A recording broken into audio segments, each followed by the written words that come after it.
Hello' everyone, আজি দুপৰীয়া মূলা মটৰ আৰু তিলৰ চাটনি বনাবলৈ লৈছোঁ। এইদৰে মই তিলখিনি এখন কেৰাহীত অকণমান আধা ভজা কৰি ল'ম আৰু মিক্সিতে অকণমান খুন্দি ল'ম।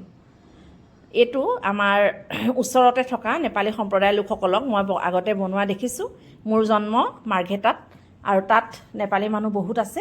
তেওঁলোকে এনেকৈ বনায় আৰু আমিও তেওঁলোকক দেখি বনাওঁ। খাই খুব ভাল লাগে। আজি বহুদিনৰ মূৰত আকৌ খাবলৈ মন যোৱাত এইদৰে বনাইছোঁ। সেইবাবে ৰেচিপিটো আপোনালোকলৈও আগবঢ়াইছোঁ, কেতিয়াবা বনাই খাব পাৰিব। মূলা অকণমান লৈ লৈছোঁ, অকণমান কুমলীয়া মূলা লৈছোঁ। বুঢ়া হ'লে ভাল নালাগিব, যিহেতু কেঁচাকৈ বনাব লাগিব। এইদৰে মিহি মিহিকৈ মূলাটো কাটি লৈছোঁ।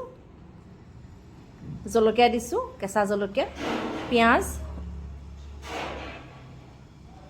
আৰু মটৰ মই কালিয়ে তিয়াই থৈছিলোঁ, তাৰে মটৰ অলপ দি দিছোঁ। জোখমতে নিমখ, আকৌ এতিয়া পিচি লোৱা তিলখিনি দি দিছোঁ।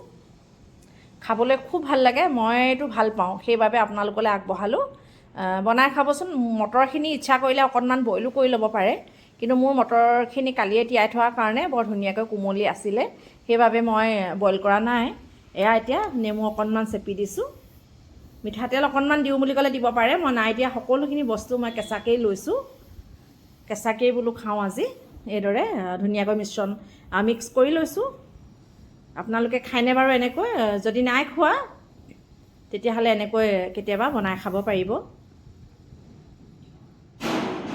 তেওঁলোকে চিৰাল ৰুটি বুলি যিটো কয়, চেল ৰুটি, তাৰ লগত তেওঁলোকে এনেকৈ দিয়ে। বাৰু আজিলৈ